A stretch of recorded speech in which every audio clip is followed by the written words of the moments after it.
Hello guys, good morning. આજે હતો સ્કૂલનો પહેલો દિવસ એટલે જલ્દી ઉઠવાનું રહે. સવારે જલ્દી ઉઠી અને મેં લગાવી દીધું મોઇશ્ચરાઇઝર અને અમે નીકળી ગયા હતા સ્કૂલે જવા માટે. નાસ્તો ભરી લીધો હતો. નાસ્તા ભરી લે પછી હું રેડી થઈ ગઈ હતી. રેડી થઈને ફટાફટ હું ગઈ હતી દાદી માટે ચા બનાવવાના, કારણ કે દાદી દરરોજ વહેલી સવારે ચા જોઈએ એટલે ફટાફટ ચા બનાવવા બેઠી ગઈ. હવે એમ નહીં કહેતા કે મને ચા બનાવતા નથી આવડતી, બધું આવડે જ છે ગાઈઝ. પાછું અહીંયા ગરણી મતલબ ચા બનાવવા માટે અને ગાળવાનું જે વસ્તુ આવે મળતી નહોતી મને, એટલે માટે મેં પાછી યાદ લીધી. એટલે મને તે દિવસ યાદ આવી ગયો અને હું થોડી હસવા માંડી.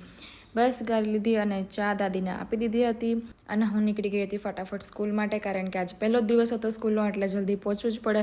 એમાં તો લેટ થવું જ ન જોઈએ. પછી સ્કૂલે જતી હતી રસ્તામાં થોડાક મળી ગયા હતા ફ્રેન્ડ. મારા બેગમાં બિસ્કિટ નથી, બટ મેં કીધું કે હવે હું કાલે લાવીશ એટલે કાલે પાક્કું તમને આપીશ.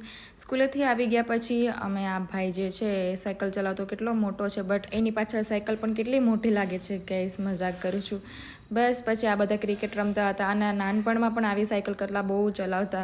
પછી આ ભાઈ બોલતો તો સ્કૂલે જવું છે, બટ અમે એક કામ માટે નીકળી ગયા હતા. આજનો વ્લોગ ગમ્યો હોય તો લાઈક શેર સબસ્ક્રાઈબ કરવાનું ભૂલતા નહીં. યુટ્યુબ ઉપર પણ જોવાનું ભૂલતા નહીં. Thank you for watching. Bye bye guys. અહીંયા જો હું ગુસ્સે થઈ ગઈ હતી કેમ કે મારી બેન મને ચાડા કરતી હતી. Bye bye guys.